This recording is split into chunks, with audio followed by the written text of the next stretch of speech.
Breaking news, Supreme Leader Ayatollah Khamenei plano ng tumakas papuntang Russia.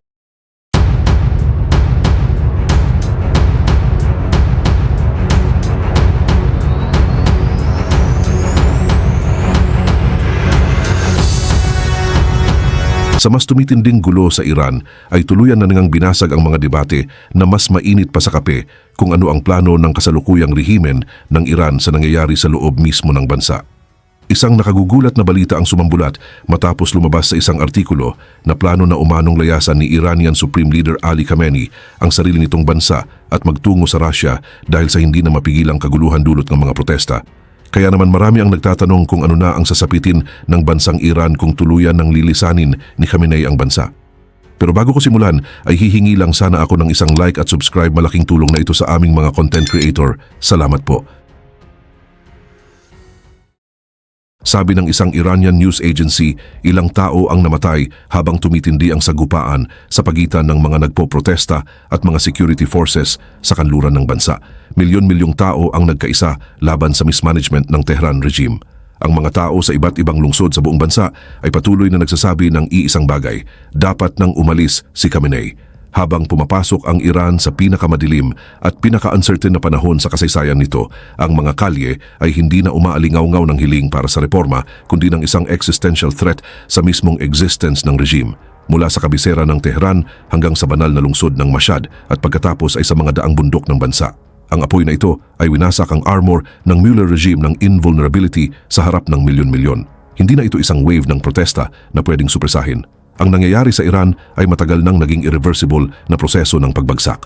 At ang boses na ito na yumanig sa mga pader ng palasyo sa Tehran ay nagpapahiwatig hindi lang ng pagbagsak ng isang regime kundi ng buong regional balance.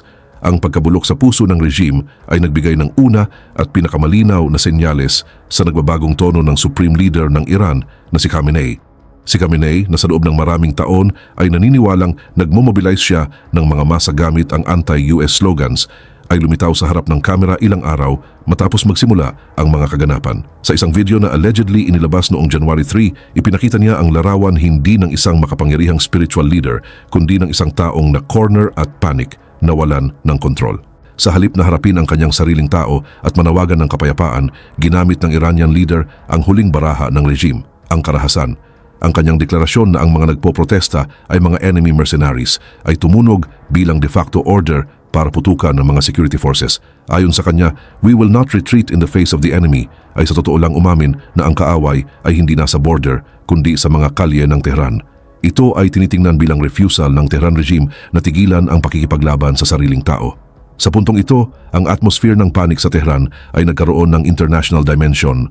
Sa critical moment na ito nang ma-realize ng regime na natatalo ito sa war laban sa sariling tao, ay lumihis ito ng ruta pa north patungong Moscow at sinasabing ang Kremlin ay agad na tumugon sa silent cry mula sa kaalyado nito sa Middle East. Ang Flight Radar 24 data at OSINT analysts investigations ay allegedly nag-reveal ng isa sa pinaka-controversial na air operations sa modern history sa loob lamang ng 48 hours.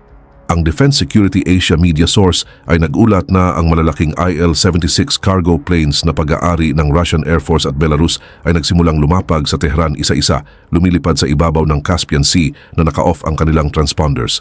Ayon sa mga media sources na ito, ang mga planes na allegedly lumapag sa Iran ay malamang hindi nagdadala ng humanitarian aid. Ipinahiwatig na ang mga heavy transport giants na umaalis mula Moscow ay nagdadala ng life support units na kailangan para mapanatiling afloat ang Ayatollah regime. Ayon sa mga eksperto, ang cargo ay binubuo ng advanced riot control equipment para gamitin sa street clashes at electronic warfare systems para sirain ang komunikasyon ng mga nagpoprotesta. Isang military media source ang nagsabi na kung si Putin, na kailangan ng bawat bala sa sariling digmaan, ay nagdidirect ng kanyang pinaka-critical na logistical assets patungong Iran, ito ay nagpapakita kung gaano nakakatakot sa Moscow ang level ng chaos sa Tehran. Sa madaling salita, ito ay hindi aid. Ito ay tinitingnan bilang isang pagtatangka para panatilihing lumulutang ang isang lumulubog na barko. Pero posibleng hindi lang ang pagdadala ng ammunisyon sa mga kalye ng Tehran ang nag-iisang dahilan ng air bridge na ito. May mga aligasyon din ng mas nakakagulat na escape plan. Ayon sa mga source mula sa Times of Israel at Iran International, posibleng gumagawa na ng lihim na paghahanda si Khamenei at ang top brass ng regime para tumakas at maghanap ng kanlungan sa Moscow sakaling mabigo ang security forces na supilin ang uprising. Hindi ito ordinaryong security measure. Ito ang pinakamalinaw na pag-amin na ang kapitan ng barko ay naghahanda na ng lifeboats kahit hindi pa lumulubog ang barko. Ayon sa Times of Israel, kinilala ng mga security advisor ni Khamenei ang Kremlin bilang pinakaligtas na harbor na maaaring pagtaguan kapag bumagsak ang regime. Ang mga detalye ng sinasabing plano ay nakakatakot sa sobrang pagiging praktikal. Ayon sa mga ulat, kapag ang kaguluhan sa Tehran ay tuluyang mawalan ng kontrol at bumagsak ang chain of command ng Revolutionary Guard, si Khamenei at ang kanyang pamilya ay maaaring ilipat sa mga military airfields gamit ang mga nakaplano ng secure convoys. Ang mga eroplanong naghihintay doon ay maaaring maglipad sa kanila diretso papuntang Russia gamit ang Caspian Sea route na hindi abot ng Western radar at intervention. Ayon sa ulat ng Times Now News, ang pangunahing dahilan ng pagpili sa Moscow ay hindi lang political asylum. Ang Russian capital ay tinitingnan bilang isang nuclear power na nagbibigay ng pinakamalakas na immunity shield laban sa international arrest warrants at Western extradition requests. Pero ang totoong tanong ay ito. Bakit tatanggapin ni Putin ang isang talunang leader? Naniniwala ang mga analyst na may kapalit ang escape na ito. Ayon sa Times, posibleng hindi nag-iisa si Khamenei sa pagpunta sa Moscow. Maaaring dala rin ng Iranian leader ang mga asset na ninakaw mula sa State Treasury, ang pinakasensitibong files ng nuclear program at ang master keys ng ballistic missile at drone technology na desperadong kailangan ng Russia sa digmaan nito laban sa Ukraine. Kaya ang senaryong ito ay maaaring hindi asylum kundi isang malawakang asset transfer operation. Kapag umabot ang chismis na ito sa mga kalye ng Tehran at sa mga sundalo sa frontlines, maaari itong maging isang complete collapse scenario para sa regime. Dahil ang pinakamapanirang pakiramdam para sa isang sundalo ng regime ay ang maramdaman na ang kanyang leader ay nag-iimpake na ng gamit habang siya ay nakikipaglaban sa mga tao sa kalye. Kapag kumalat ang bulong-bulungan na tumatakas ang leader sa loob ng Basaj militias o ng Iranian army, walang puwersa ang makakapaglabas sa sundalong iyon mula sa barracks niya. Kaya naman marami ang tanong, ang mga Russian planes ba na lumalapag sa Iran ay nandoon para panatilihing afloat ang regime o para ilihim na ilabas ang nakulimbat ng regime papuntang Moscow? Sa ngayon, walang sigurado sa Tehran tungkol dito at ang kawalan ng katiyakang ito ang maaaring maging mitsa ng katapusan ni Khamenei. Sa madaling salita, maaari tayong makakita ng senaryong kahalintulad ng pagtakas ni Bashar al-Assad papuntang Moscow sa Syria.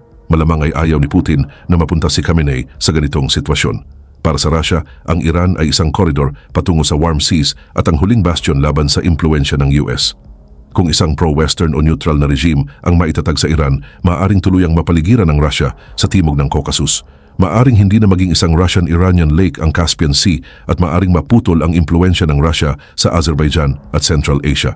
Ang lahat ng mga senaryong ito ay mangangahulugan ng paglilibing sa Eurasianist dream ni Putin. Kaya posibleng ito ang dahilan kung bakit lumalapag ang mga eroplanong iyon sa Iran. Kaya ang issue ay hindi simple. Ang issue ay maaaring tungkol sa imperial dreams ng Russia. Sa kabilang banda, ang Russia at Iran ay nagtatag ng isang global underground economy laban sa Western sanctions. Isa itong katotohanan, gaya ng paulit-ulit na binibigyang diin ng mga international military at political reports. Oil sales, money laundering operations at technology transfers ay pinananatili ng malapit na ugnayan ng dalawang regime na ito. Ang Belarus ay tinitingnan bilang isang base para sa trio na ito sa mismong pintuan ng Europe. Ang pagkawala ng Iran sa pagiging rogue state at ang pagpapalit nito ng isang rational na administration na naghahanap ng integration sa West ay mangangahulugan ng pagsasara ng backdoor sa global market sa harap ng Russia. Ito ay maaaring maging senaryo ng kumpletong economic suffocation para sa Minsk at Moscow. Ang pinakamalaking takot dito ay psychological, Putin, Lukashenko at Xi Jinping. Sa katunayan, lahat sila ay maaaring may parehong bangungot sa harap ng uprising sa Iran. Kung bumagsak ang isa sa amin, babagsak kaming lahat. Ang senaryong ito ay isang posibilidad na maaaring makaapekto sa lahat ng tatlong bansa. Tinatayang ang China ay isa sa pinakatahimik pero kasing disturbed na partido sa issue na ito. Ang kasalukuyang katahimikan ng China ay hindi endorsement kundi maaaring senyales ng malalim na pag-aalala. Maaaring hindi masaya ang Beijing sa destabilization ng energy supplier nito sa Middle East pero hindi tulad ng Russia, ang China ay kasalukuyang umiiwas sa military intervention at aid efforts. Ang Russia at Belarus naman ay pakiramdam nila ay kailangan nilang kumilos ng mas proactive dahil sa kasalukuyang sitwasyon. Dahil kung magtagumpay ang mga end the dictator slogan sa Tehran, walang kasiguruhan na hindi ito aalingaw-ngaw sa Minsk o Moscow bukas. Ang paglarawan ng international media sa pagpapadala ni Lusenko ng kanyang IL-76 bilang senyalis na nanginginig ang kanyang pwesto ay tumuturo sa ilang realidad. Ang ekspresyong ito ay lumalabas na isang pagpapakita ng solidarity ng mga diktador. Gayunpaman, ang mga mensahe ng suporta o military aid mula sa tatlong estado patungong Tehran ay maaaring hindi na epektibo. Kahit ilang eroplano pa ang dumating mula Moscow, ang realidad sa lupa ay umabot na sa puntong hindi na ito kayang baguhin ng external intervention. Inaamin din ito ng Iranian President na si Masoud Pezeshkian. Sa isang talumpati na ibinigay niya sa Iranian Parliament noong December 28, sinabi ni Pezeshkian, "They say salaries are low. Yes, they are low. They say taxes are high. Yes, they are high. They say raise salaries. Someone tell me where to find the money to do that." Ito ang sandaling naputol ang mga tali. Kinakatawan ni Khamenei at Pezeshkian ang dalawang magkaibang pole sa pamamagitan ng kanilang mga asal. Pero matagal nang lumagpas ang mga pangyayari sa puntong gagana pa ang good cop, bad cop routine. Ang mga leaked reports mula sa Iranian Interior Ministry at ang kumpirmadong data mula sa field ay nagpapakita na matagal nang lumampas ang sitwasyon sa antas ng local protests at naging isang full-scale national uprising. Hindi nagsisinungaling ang data. At sa ngayon, ang data ay nagpapakita ng isang state authority sa Iran na tila gumuho na. Ang spark na nagsimula noong December 28 ay ngayon ay sabay-sabay nang nag-aapoy sa 25 sa 31 provinces sa kabuuang mahigit 170 cities at towns. Ang mga pangyayari na dati ay nakikita lang sa mga elite neighborhoods sa hilaga ng Tehran o sa mga mountainous regions ay ngayon ay tumama na sa mga conservative cities na kilala bilang loyal base ng regime. Ang pagsunog ng COM ay nagpapatunay kung gaano kalalim talaga ang opposition protest sa bansa. Sa Isfahan, Shiraz at Kay, patuloy pa ring dumadagsa ang mga tao sa mga kalye habang nananawagan na bumaba na si Khamenei. Nalilito ang Tehran regime kung aling lungsod ang padadalhan ng kanilang security forces at isang logistical chaos ang unti-unting nabubuo. Ang profile at taktika ng mga nagpoprotesta ay nagbago ng malaki. Hindi na lang ito mga crowd na sumisigaw ng slogans at pagkatapos ay tumatakbo palayo.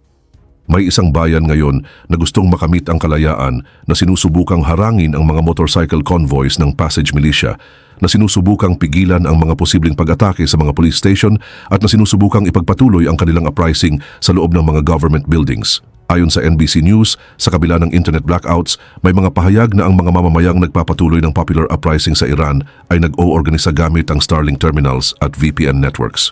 Sa madaling salita, may mga pagsisikap na ginagawa para masiguro ang komunikasyon ng mga taong nagpoprotesta laban sa regime.